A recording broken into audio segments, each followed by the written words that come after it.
पितामह, मैं आपसे आज्ञा चाहता हूँ। मुझे आपके साथ युद्ध करना है।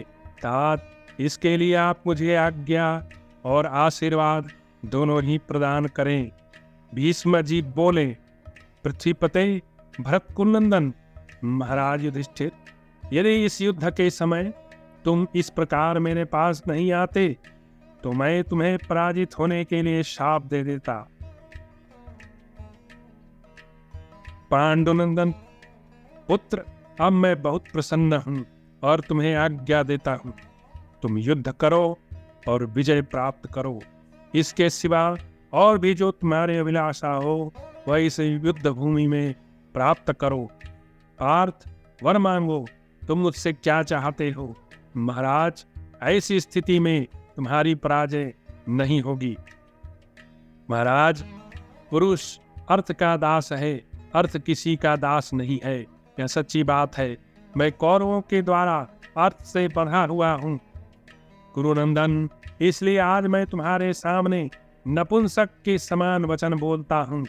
कौरव धृतराष्ट्र के पुत्रों के धन के द्वारा मेरा भरण पोषण किया है, इसलिए उनके साथ युद्ध करने के अतिरिक्त तुम क्या चाहते हो, यह बताओ। द्रोणाचार्य बोले, पुत्र युधिष्ठिर, यदि युद्ध का निश्चय कर लेने पर तुम मेरे पास नहीं आते तो मैं तुम्हारी सर्वथा पराजय होने के लिए तुम्हें शाप दे देता।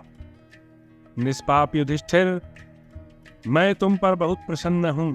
तुमने मेरा बड़ा आदर किया है। मैं तुम्हें आज्ञा देता हूँ, शत्रुओं से लड़ो और विजय श्री को प्राप्त करो। महाराज, मैं तुम्हारी कामना पूर्ण करूंगा। तुम्हारा अभिष्ट मनोरथ क्या है? वर्तमान परिस्थिति में मैं तुम्हारी ओर से युद्ध तो नहीं कर सकता। उसे छोड़कर तुम बताओ क्या चाहते हो। पुरुष अर्थ का दास है, अर्थ किसी का दास नहीं। महाराज, यह सच्ची बात है। मैं कौरवों के द्वारा अर्थ से बंधा हूँ, इसलिए आज नपुंसक की तरह तुमसे पूछता हूँ कि तुम युद्ध के सिवा और क्या चाहते हो। मैं दुर्योधन के लिए युद्ध करूंगा, परंतु जीत तुम्हारी ही चाहूंगा।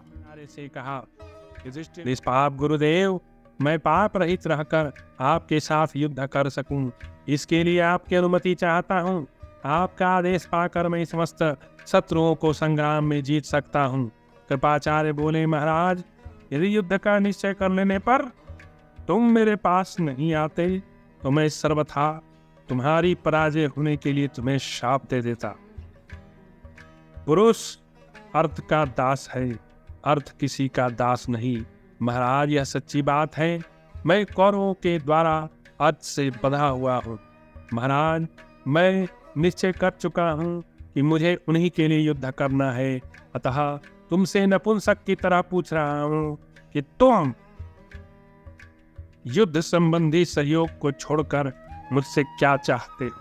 शल्य बोले, महाराज, यदि युद्ध का निश्चय कर लेने पर तुम मेरे पास नहीं आते तो मैं युद्ध में तुम्हारी पराजय के लिए तुम्हें शाप दे देता। अब मैं बहुत संतुष्ट हूँ। तुमने बड़ा सम्मान किया है। तुम जो चाहते हो वह पूर्ण हो। मैं तुम्हें आज्ञा देता हूँ, तुम युद्ध करो और विजय प्राप्त करो। वीर, तुम कुछ और बताओ। जिस प्रकार तुम्हारा मनोरथ सिद्ध होगा मैं तुम्हें क्या दूं। महाराज, इस परिस्थिति में युद्ध विषयक सहयोग को छोड़कर तुम मुझसे और क्या चाहते हो?